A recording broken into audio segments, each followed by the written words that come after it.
There are many basic aspects of the estate planning process that will apply to everyone who does estate planning. However, at various stages of our lives, we will see that our assets, responsibilities, health, and life expectancies will dictate how we approach that process. Today's presentation is the second in a series of 4 webinars to be delivered by our speaker, Robert Constantine, on estate planning. You may access the replay of the first presentation entitled Demystifying the Estate Planning Process on RIT's Alumni Association YouTube channel. The web address appears in the first slide of this presentation. Robert Constantine is a senior philanthropic advisor at RIT, where he engages with alumni and friends of RIT to assist them with their charitable gift planning in ways that fit best with their personal circumstances and interests. For more than 25 years prior to coming to RIT, Robert was an estate and trust attorney and partner in the Buffalo, New York-based law firm Damon Morey LLP, now known as Barclay Damon. His law practice focused on tax, estate, and charitable gift planning for families, business executives, medical, and other professionals. He was admitted to New York and Florida. From 2003 to 2010, he was Regional Manager of Trust Administration with HSBC Private Bank. Robert is a graduate of the University of Pennsylvania and earned his JD and MBA degrees from SUNY at Buffalo. He is an elected fellow of the American College of Trust and Estate Counsel as well. Welcome, Robert, and let's get started. Hey, thank you, Cindy, and welcome to all of you. Thank you for signing up and joining us today. I'd like to encourage you to use the chat box for not only questions as they come to your mind, but also any comments that you might have. Although I can see them, I may not address them right away. Don't be discouraged. I'll try to get to all of them at an appropriate time. We'll certainly save time at the end of this presentation to take and answer all of the questions that you can. So I had recommended that you take a look at the YouTube video of the last presentation that I did in August, Demystifying the Estate Planning Process. I also sent out on Monday a link to that along with some of the handouts that we made available to you, 3 handouts specifically. And at this time, I'd just like to get a sense as to how many of you actually had a chance to either hear us as we originally presented this back in August, or had a chance to look at that video. And the reason I ask this is that there are a number of pieces of this presentation today that make references to terms that I used the last time, and you know, if no one had a chance to review that, then I might need to take a little more time explaining some of those pieces. So while we're doing that, waiting for those returns to come in, how many of you have, in fact, had a chance to look at that earlier video? What I'm going to cover today is an approach to estate planning that looks at it from 4 life stages. And I just made these up. These are very broad, generalized categories. The names mean absolutely nothing. I made them up after a couple glasses of wine. And so just in brief definition of what I meant.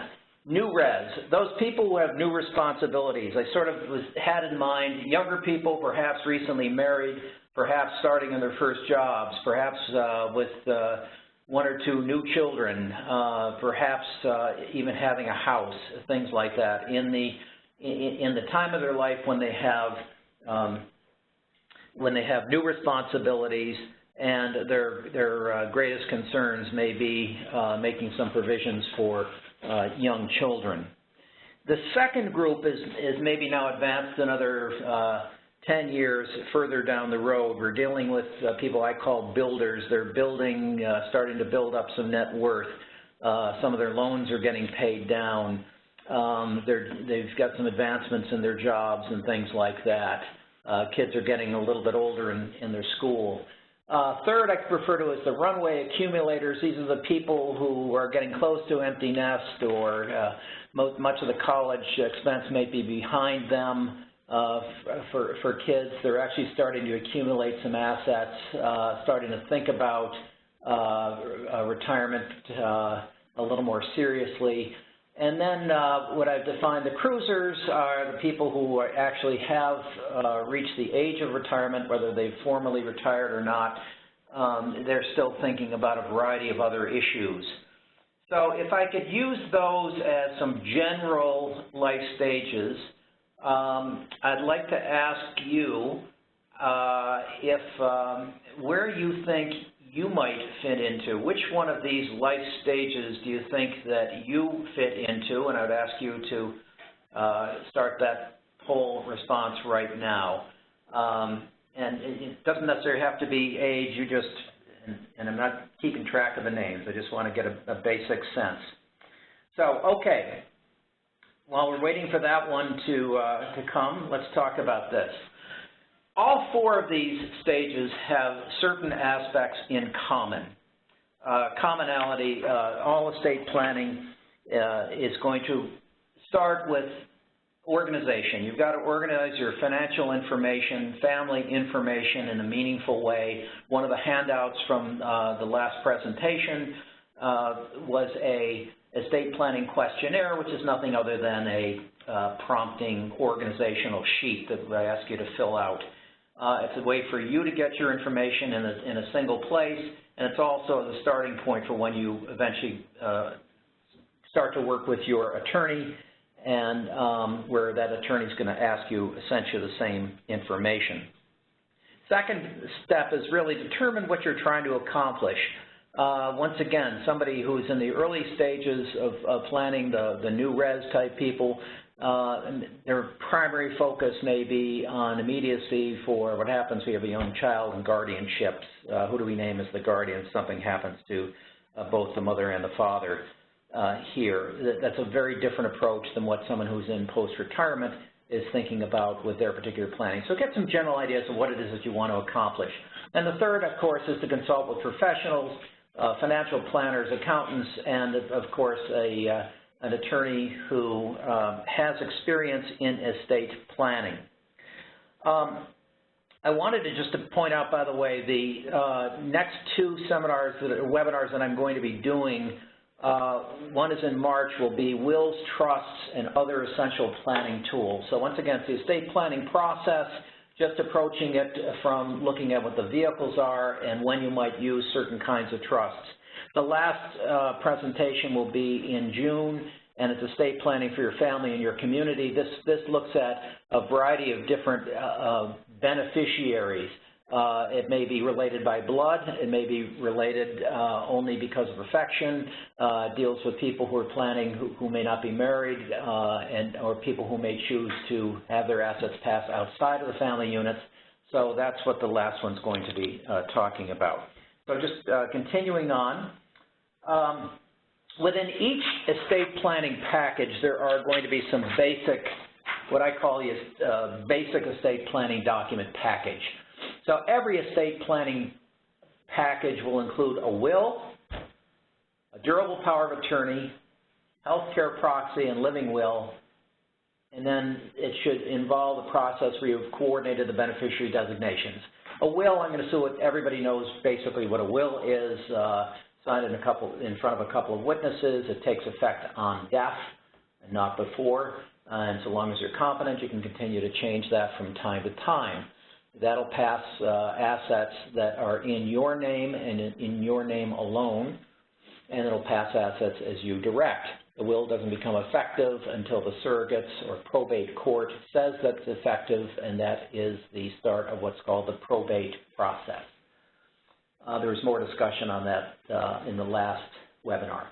Durable power of attorney is a document that you can sign that designates another person to act as your agent. It is durable because it will continue to be effective even if you were to become incompetent or unable to manage your own affairs. Durable power of attorney permits somebody to handle all kinds of financial matters for you. It expressly does not permit you, that person, that agent, to make health care decisions for you. Therefore, we use a health care proxy, which is limited only to designating an agent who can make healthcare decisions for you.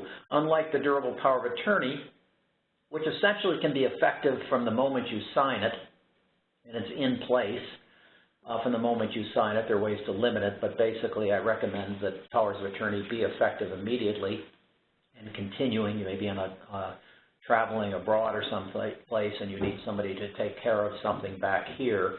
It's nice to have that power of attorney in effect. The healthcare proxy, unlike the power of attorney, does not take effect until you become incapable of making your own healthcare decisions. So it's a much different standard, and in that particular case, you're providing somebody with the opportunity to get information about your private medical information, allow them to communicate with your medical providers, and then ultimately to make certain healthcare decisions for you. Do we operate? Do we not operate? Those kinds of things. So it is a transactional document. It's a document that gives authority to one person and one person only, unlike the durable power of attorney up above, where you can name several people. You can require that they both have to sign on things in order to make use of it. Healthcare proxy, you can only designate one person at a time. There's a succession that is put in place. The reason for that is doctors don't want to have two people giving contrary and contradicting information and direction to the doctor. The doctor wants to be able to look to one and say, give me the answer. A living will is a complementary document that goes with the proxy. It is not technically a legally binding document. It's an advisory document. So the proxy designates an agent to make these decisions. The living will is sort of the letter of instructions to the agent. And it says, you know, if the following set of circumstances occur and I'm not able to make these decisions, this is how I want you to exercise your judgment in using this power of attorney. Okay, I'm sorry, in using this healthcare proxy. The last item on there is coordinating the beneficiary designations. Assets pass by a variety of different methods, but you have certain assets which only will pass when you properly fill out the beneficiary designation. The simplest to think about is a life insurance policy. You agree to pay John Hancock a premium. They agree to pay the death benefits to whomever you designate in the beneficiary designation. Your retirement plans require beneficiary designations, and in all of those instances, you can do a primary beneficiary designation, and then you can do a secondary designation. So contingent, if the first person is not alive or the conditions aren't met, then the assets pass to the second beneficiary that's named. So you want to make sure that those are coordinated. So if you have a will that ultimately extends the benefits that otherwise would go to a young person until that person reaches the age of 25 or 30 or something, you don't want to have the life insurance, or you don't want to have your retirement benefits go to that child at age 18. So the idea is this whole thing is planning and coordinating all of the methods of passing assets. I have one question here. What sources are available to make out a will if you don't have the funds for a lawyer? Well, the same resources, I suppose, that allow you to be your own dentist. If you don't have the money to pay a dentist, you get what you pay for, but there are online places where you can get a will and give some direction about it. I would just be extremely cautious about doing a do-it-yourself. All right.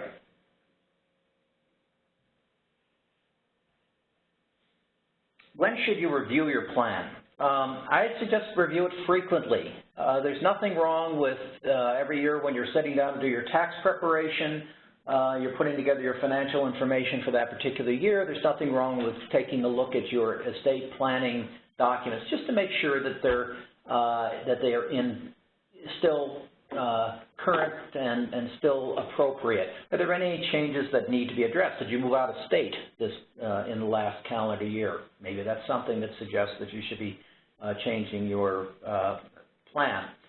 So here's some other things. So one is specific changes. The other are specific life events that may have impacted you or the heirs that you've already designated. Has somebody been married during the year? Do you need to take into account some provision due to the fact that that person is married? You know, birth of children, grandchildren. Have you, as I said, moved out of state? Is one of your relatives died, a parent or something? Have you, has your net worth gone up in the last couple of years, and suddenly your estate planning is dealing with more assets than you had originally thought? Are they being held in such a way, or those inherited assets being held in such a way that you need to change beneficiary designations, for example, if you were named on a retirement plan of a parent or somebody? The kids may be a little bit older, and you have a better feel for their respective abilities to ultimately manage assets. Do you have any who might need some protections, either from themselves or from their creditors, or what I call predators? Have you become an empty nester? Have you retired? Has there been a change in the health prognosis for you or for a spouse? There's nothing that gets people a little more focused, a little more seriously about doing estate planning than getting a bad biopsy. Have there been changes in the tax laws? Certainly the changes from the U.S. Supreme Court in the last year that gave all extensive rights to marriages of same-sex partners, as previously existed, is important to note and to make sure that documents are updated to reflect that. Okay, let's now get into our first one of our stages, our new res people. So we talked about, by the way, the people may be newly married, you may be parents of younger people, new job, new mortgage, you have, your parents may still be alive and still working. So what kind of planning considerations might these people in this particular group consider doing? Probably the primary focus here is to protect against catastrophic injury or death of one of the partners, especially if they're married. You know, what happens for our minor children if something happens to both of us, and that's the real catastrophic issue. And how do we protect for that? Well, we have certain things we want to protect for. Financially, we want to make sure that there are financial resources to cover lost income, to cover whatever expenses may be needed, and maybe to have some money set aside that allows the family to stay in the house or go to schools and those kinds of things. One of the things I suggest that younger people especially look at is life insurance. Life insurance is, in my opinion, not a way to build an estate, but it's a way to protect against exactly the fears up above, the catastrophic issues that may occur. So life insurance at young ages is inexpensive, and I think it is extremely important that any younger person with substantial responsibilities, liabilities, potential liabilities, or issues that may come up if on an early death should be covered by life insurance. What kind of plan? And disability insurance, of course, if they're working, disability insurance is covered under most employer plans, especially New York State disability. If you happen to be in New York, and most states also require that for all employees. And there are a number of options an employee might have to maybe buy additional disability, longer-term disability. I don't normally recommend it for a young person to extend anything beyond the what's normally provided by the employers and by the state. But it's certainly something you should look at in any case. This is the kind of thing that your financial planner, if you're working with a financial planner, would look at with you. Planning documents, we want to, the basic package that I mentioned up above before, the will, power of attorney, et cetera, applies here. Only the wills here are going to have trusts. so that any benefits that ultimately directed to minors will be extended until they reach certain ages. Designating guardians is probably the primary reason for most younger people or people with younger children having a will. A guardian actually has to be nominated and appointed. Believe it or not, even though you might be the blood parent, you are the natural guardian, but you are not by law necessarily the legal guardian. Especially even a surviving spouse is not necessarily the legal guardian. So you need a designation of that, and it's usually done within a will. So this is important to put it in here and this is frequently the toughest decision that younger people tend to have is who will be the guardian. There are lots of things to give thoughts to about guardianship and who should be it. Certainly, you want to look at guardian styles. I'm sorry, if you're considering a specific people, and if they are already parents, you might want to see how they are parenting their own children. What's their parenting style? What are their values, religious beliefs? How far away do they live? Is it likely that does it make sense to remove your children from familiar school, friends, and neighbors and things like that? Ages is important. Sometimes grandparents aren't the best guardians if they themselves have their own infirmities and ongoing issues. So that's an important decision to make, and it's the reason that it is primary reason that most younger people will generally do a will is to name the guardian. Remember, it's your choice.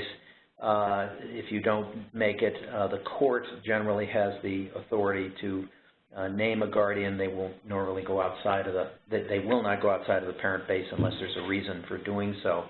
And also understand that the odds that you're going to actually need a guardian are extremely low. Odds are that one parent will usually survive, and I wouldn't. There's nothing wrong with naming somebody at this point, and a couple of years later reviewing that to make sure all the reasons that you name that person still make sense. Let's take a look at our builders. So our builders now have perhaps been working for a few years. They're starting to go up the pay ladder, more responsibility, perhaps both at home and at work. Maybe you're now into the second home that you've owned. You've got kids who are getting to high school and maybe even to college age. So our builders are people whose parents are aging, maybe retiring or soon to be retiring. In some cases, our builders are remarried, second marriage, or married to somebody who has older children and starting a family at a later age, so has younger children at a later age, sometimes dealing with a blended family, the yours, mine, and ours situation. The builders are generally starting to build their wealth both in and out of their retirement accounts. Their debt actually has gone up, but there's generally a greater ability to be able to cover that debt because the income is usually higher, and they take on the additional debt in most cases because the financial circumstances are stronger. They're able to go into a bigger house that can accommodate the family. For these folks, much of the information that we talked about in the new res, for the new res people, is going to be the same. Start with the same basic planning packages. But especially with a second spouse, we've got to very carefully balance the interests and the needs of the second spouse and with the responsibility and obligations to the children of the first marriage. We get into more of this. We'll get into more of this in my fourth webinar if you want to come back and hear more about that. But these are just considerations that some people are going to be coming into. Sometimes increased insurance, even at this age, is not a bad idea. You're still young enough that term insurance is very inexpensive. You're able to protect against catastrophe by adding up on the insurance, and it will it'll allow you to cover some of the indebtedness in case something happens to you.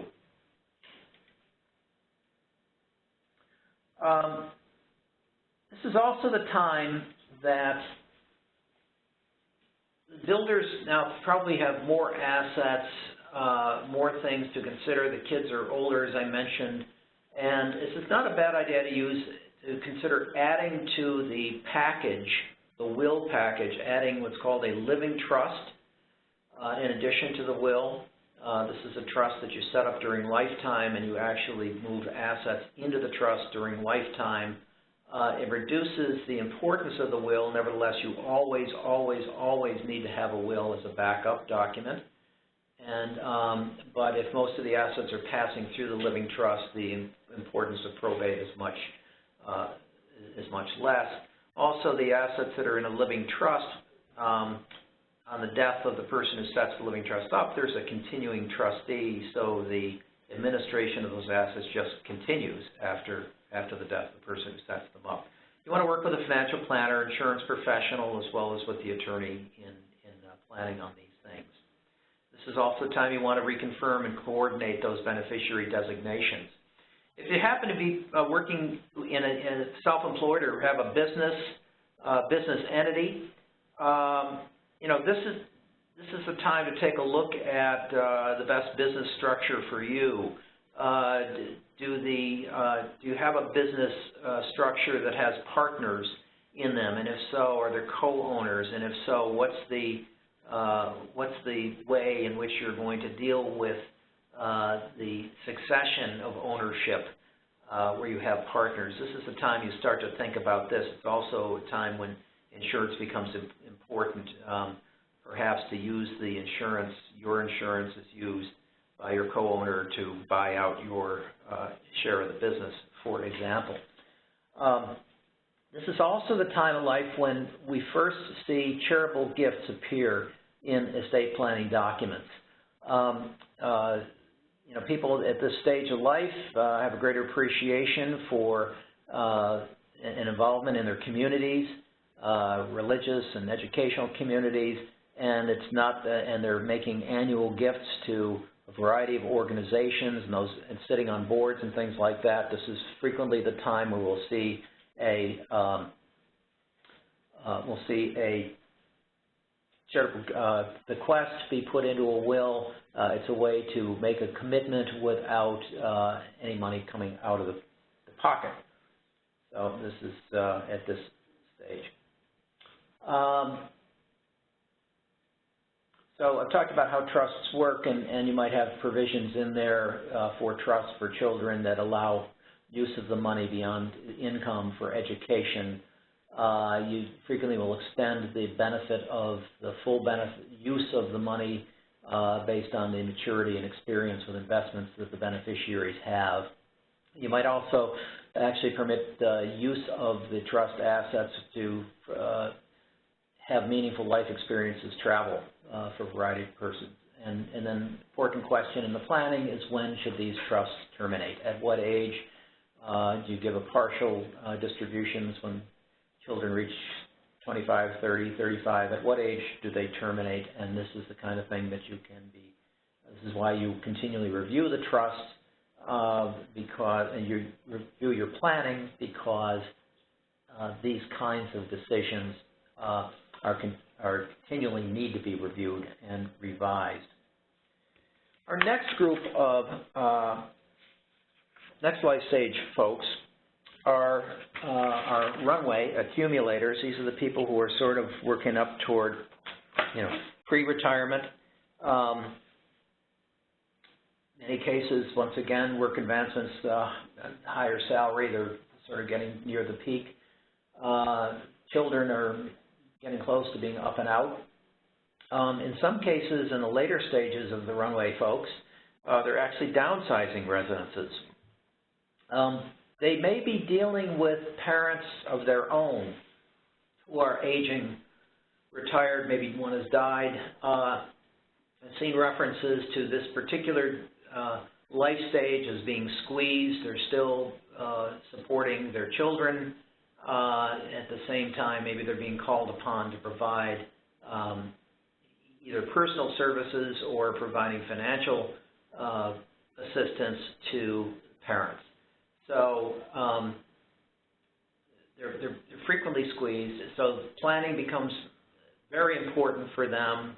They're looking at retirement perhaps for the first time with a true understanding that they might get there someday. To the extent now they have little bit of additional income, they may be pushing more toward the retirement accounts to set aside money for the retirement. Hopefully they're continuing to build wealth both in and out of the retirement accounts, and this is also the time when they really start to focus on reducing debt as retirement nears. So for this group, their focus is, once again, it's always starting with the basic package, frequently having trusts. Now in this particular case, there actually may be trusts for their parents. Something happens to someone in the runway life stage and they happen to have living parents, there might be a provision in there for to continue to take care of the parents, and then the assets might move down to the next generation. Once again, living trust is an important and I think a very worthwhile type of document to include in your estate planning package. Once again, we potentially second spouse, children issue. Kids are a little older. You have a better feel for what their ability is to eventually handle money. Are there specific issues? Does somebody have a true disability that you need to be doing some life planning for that particular child? Trusts are essential for these kinds of things.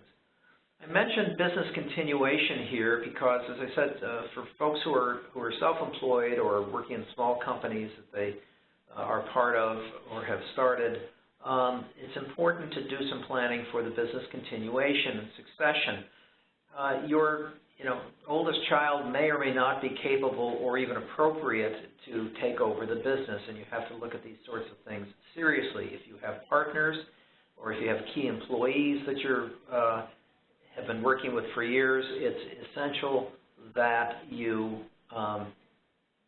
start the planning. What happens if, Charlie, if you die first? What happens if I die? There are techniques of Charlie having a life insurance policy on you and you having a life insurance policy on Charlie. Charlie dies, you get the money to buy the company from Charlie's estate. You just got to make sure that when your back is turned on a late Saturday night, Charlie's not sitting there with a gun. But anyway, all part of business planning, which is an appropriate time to be doing this at this time.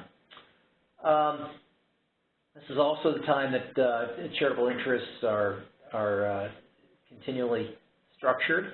There are ways to make charitable gifts that provide a stream of income to the parent, to your parent.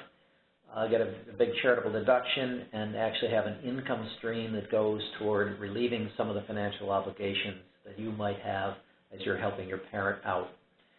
So you can make gifts that also provide income to you or a person that you've designated. This is a time to also look seriously at long-term care insurance. At some point, we all age, in case you haven't noticed that. And the question is, what is going to happen and how are you going to fund your long-term care should you need it? Should you need custodial care where you're elderly or infirmed, not necessarily elderly, but infirmed, and just need everything from helping with the cooking and getting dressed and physical exercise, physical therapy, as opposed to the most extreme, which would be nursing home care. So how are you going to fund that? Are you going to fund it privately?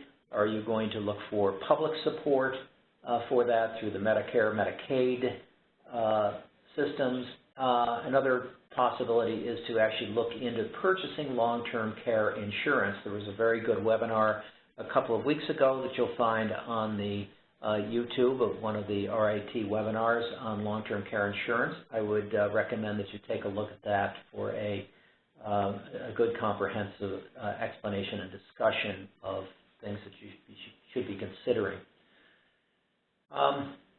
This is also the time that you're really giving some serious consideration as to who should be your fiduciaries. Who should be the executor to make sure that the things that you need to have done get done? Who should be the trustees of these trusts? Are the ones that you named earlier in your earlier will, earlier trusts, are they still the best options? Do they have the needed skills in either in investment skills or in working with investment advisors? Are they interested in serving? Have they aged out, so to speak? All your documents should always provide for either named successors, that if Charlie can't serve as my trustee upon his resignation, death, or removal, then I hereby name, Janice. You either name specific people as successors, or you provide for a process for designating successors, that my living siblings shall among them decide of who the successor trustee shall be, and it will include a world population other than my siblings. This is also not a bad time to think about funeral arrangements. There's nothing more difficult than a bereaving family to have to confront a funeral director, and at the time that you're grieving, also to have to make decisions, which can be fairly extensive. You can prearrange a funeral or donate your body to medical schools and things like that. This is a good time to perhaps give some thought to that. Either make the arrangements yourself, or else at least give some direction as to what kinds of things you would like to have done. Services, cremation, burial, shot up in a jet into space, whatever you wanted to do. Okay, our next group. Is there a question on here?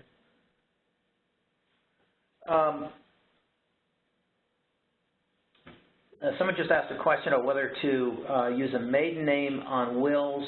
I would suggest that your will should probably include somewhere your maiden name, that I, Janice Smith, or Janice Jones Smith.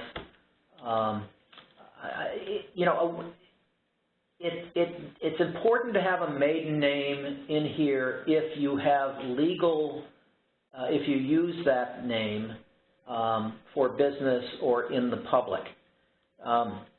If your bank accounts show your work name, your maiden name, then by all means you should use your maiden name. So let's say I, Janice Smith, also known as Janice Jones, or Janice Jones - Smith, whatever the case may be. So yes, I would say if it's used, if there are accounts out there, if there is a public acknowledgement of you by your maiden name, and I don't just mean at your 25th class reunion, but I mean if you actually use it in profession, you definitely should have it, because the purpose is at some point when you have a will, someone is named as the executor to transact the business of the estate, and that may mean closing out bank accounts or transferring brokerage accounts and those things. And if those brokerage accounts are in the maiden name, then yes, it's good to make sure that when the broker wants to see a copy of the will, to make sure that they know that the executor has the authority to make these changes,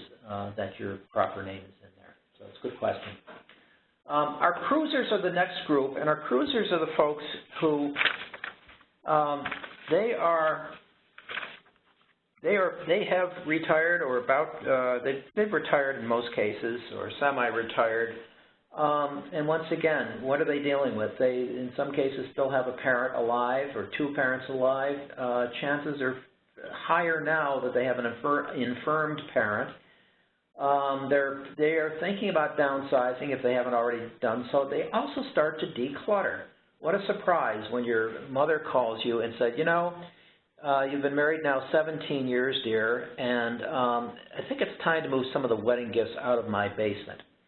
So you'd be surprised that it's kind of a nesting thing that you know, people do when they're about to have children, and this is preparing for making things a little bit simpler, and if there's less clutter, there's less on our mind, frankly. So this happens a lot, and I've seen it. I can't tell you how many times I've seen this happening. It is a true event. Social Security, you have a number of Social Security options on when you can start to take Social Security, and I mean by that I mean the old age Social Security as opposed to Social Security disability income. But it's important to look into that. And by the way, if we have anybody on here who is over the age of 65, there are changes to the Social Security elections that can be made specifically where there's a spouse. And I would say make sure that you know what the changes are going to be, because there are certain steps that can be taken in the next year to 18 months that allow you to come under the current regulations, which are much, much more favorable. So at this age, our cruisers are starting to draw on their Social Security, perhaps, and maybe their retirement fund. They continue to focus on reducing debt. And in many cases, our cruisers have changed their state of residencies. All those folks in Florida are moving up to Rochester, Buffalo. So what these folks are looking at, once again, I keep looking back, they're going to start with a basic planning package. Many cases, they're going to include trusts.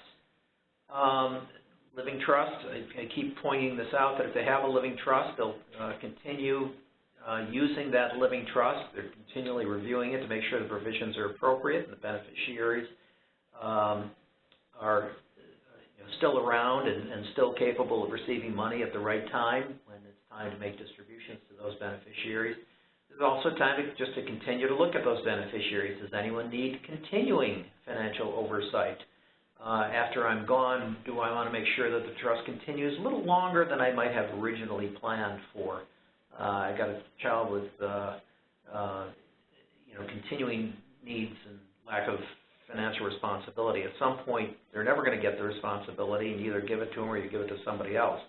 But am I estranged from my beneficiaries? This is the time to pull somebody out after 11 years of not receiving a call on my birthday. Now we're starting to put more focus on lifestyle planning, planning for health-related contingencies. The long-term care insurance, if that's not already in place, it's going to be a lot more expensive to put it in place now, but it's still not necessarily too late to put it in place. They're more seriously looking at their budgets. A lot of people are cutting back on things, and frankly, in retirement, the budgets do change significantly. You don't have the same level of need for dry cleaners, if you're not going to work every day outside of your home. Lots of things. Your cost of driving goes down a lot if you're not commuting for 50 minutes from Geneva to Rochester. So these are all sorts of things that people in this age are looking at. This is also the time that they look at their charitable legacy planning. Where's their legacy going to be? And they become aware of different kinds of ways to make charitable gifts. Life insurance is one that comes to mind. They have these nice big life insurance policies for all those catastrophic things that never happened, and yet they still have the life insurance. This might be kind of a nice way to make a significant gift to the organizations that are meaningful to you by giving the life insurance to charities. It certainly doesn't, you're not feeling any poorer by doing so. It might be a significant gift from your perspective and from your charity's perspective. And frankly, based upon the level of insurance you bought 35 years ago, it's not going to have a significant impact on the next generation if they don't happen to split the life insurance proceeds from that policy. It's also a time to look at things like if you have charitable beneficiaries in mind, this is not a bad time to look at things like using the retirement accounts for your charitable giving. Money that's going to be going to your family out of your retirement accounts is going to first be subject to income tax, just the way it is when you pull it out during retirement years. So if money is going to go to charity in any event, then why not have the this tax-burdened asset, this retirement account, why not use that as the source for the charitable gift rather than cash out of your checking account, for example. So these are all things that your planners should understand and know about. These are things that they should raise with you and that you can be thinking about doing. Once again, you should be reviewing your trust provisions. Are there now tax considerations? Have you moved into or out of a state that had estate tax that is imposed on your net worth on death? You see, I keep bringing up this thing about trust for beneficiaries in need of continual financial oversight. And I keep saying that only because my experience is that this is a question that always comes up. Always comes up. My beneficiaries, I have 3 kids, and one of them just will spend everything the day that he gets the money. Therefore, do I need to do something special for that person? We buy an annuity for that person. It basically limits them to a steady but predictable stream of income, but nothing more. You're going to include grandchildren, and if so, how are you going to coordinate that with your gifts that otherwise you're thinking about for your children? And once again, if you're dealing with grandchildren, you got young people involved, so you want to make sure that you've taken the right steps to protect the grandchildren from themselves.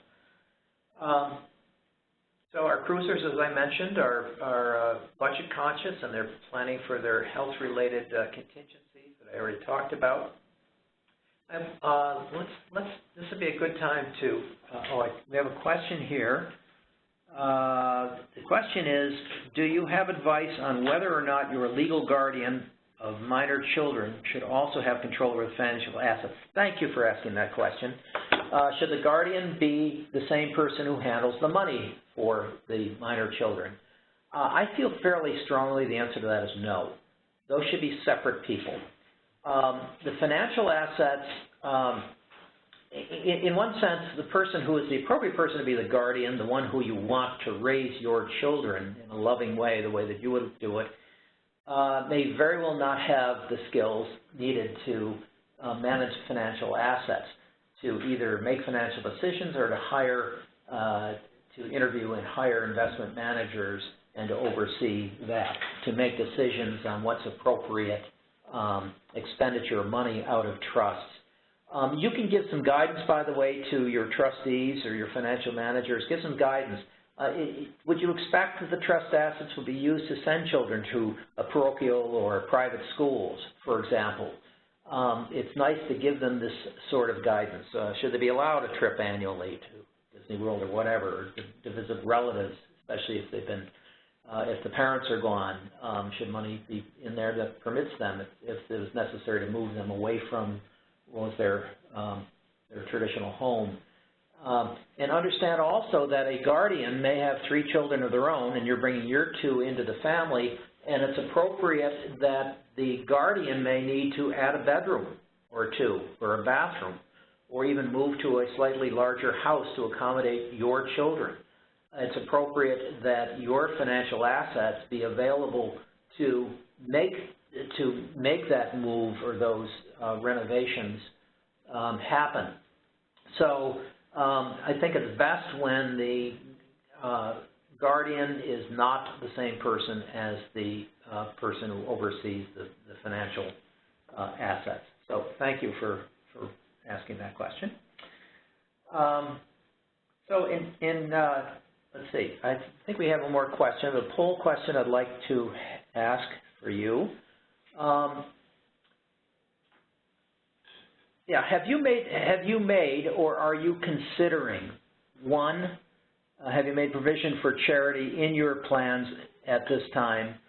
You've not made any provision for charity at this time. You have not and will not include charities. Or so my question, and for many years, by the way, I don't have your names on what your answers are, so answer this question if you would candidly.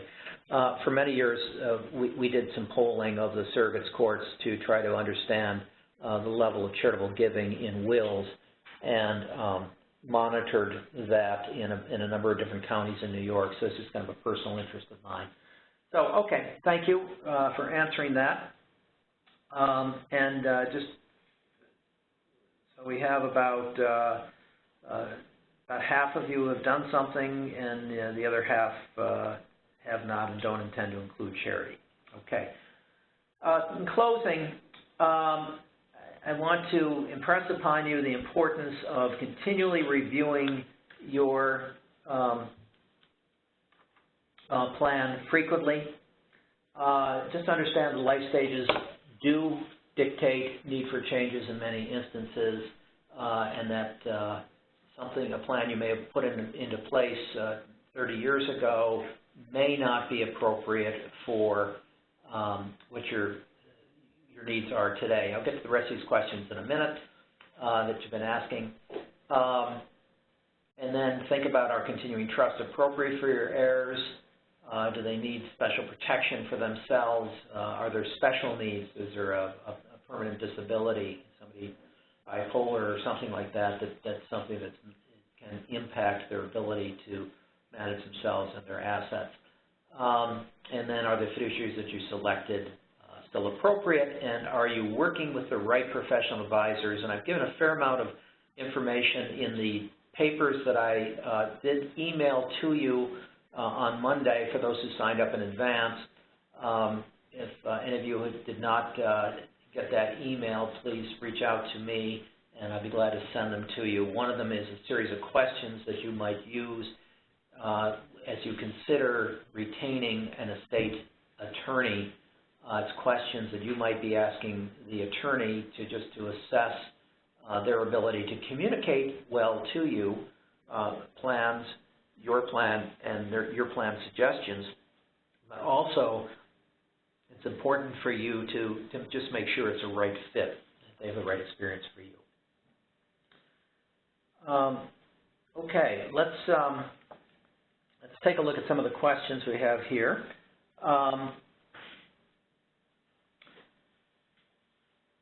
Are there special considerations that people should think about and act upon if they're in a non-traditional family situation? Absolutely.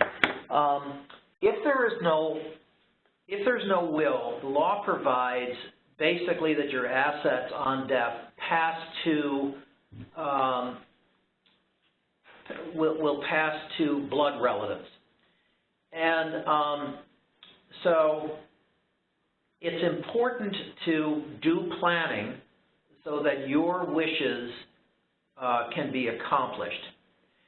And in general, people who are in a non-traditional family situation, I would recommend that probably the most important document that you can put into place is a living trust. And a living trust is, first of all, it's a little bit more confidential. By that I mean that a will, when somebody dies and they need to have the will admitted to probate in the surrogates court in New York State, or probate court in some of the other states, that document is a public document. It can be viewed, at least as to the terms of the will. It doesn't necessarily include what the assets are, but the terms of the will are there. Now, in many cases, it's no big surprise that I've left my assets to my wife, and if she doesn't survive, to my children or grandchildren. So if it doesn't bother you, that's fine. But the other thing is the probate process, in some cases, in New York specifically, invites in to the probate process those blood relatives who would inherit if there had been no will. So those people who are left out of your will are invited in to the process and invited the opportunity to examine the witnesses so that they can be satisfied that this will was properly drafted, properly signed, that you weren't under any undue influence or anything. And arguably they're the ones who could challenge the validity of the will, a will contest. So my recommendation, anybody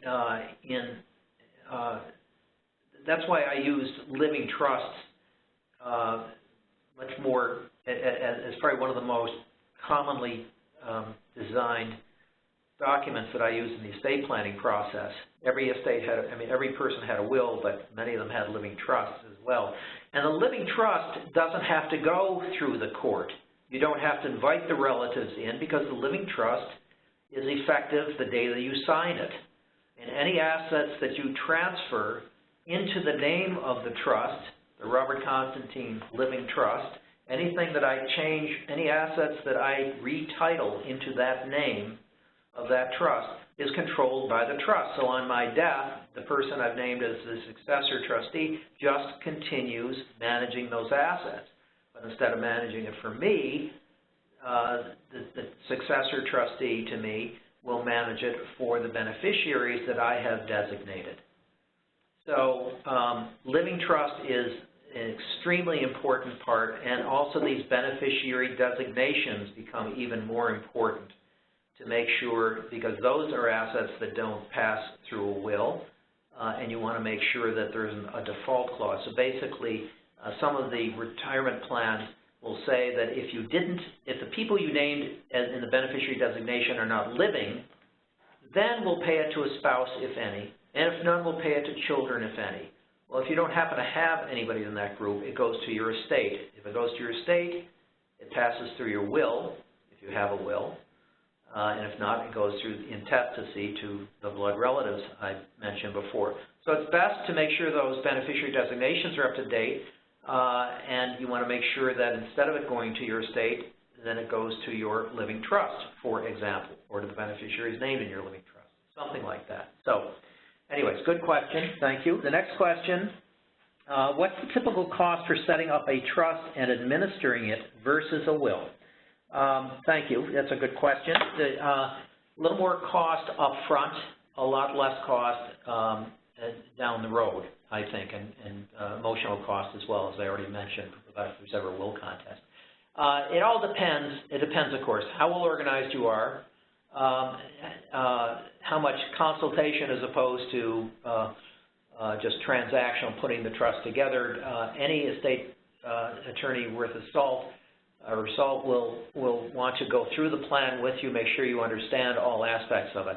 I would say it's less expensive to do a simple will, and but it is much, much less expensive in the overall scheme to do a living trust and have it properly funded.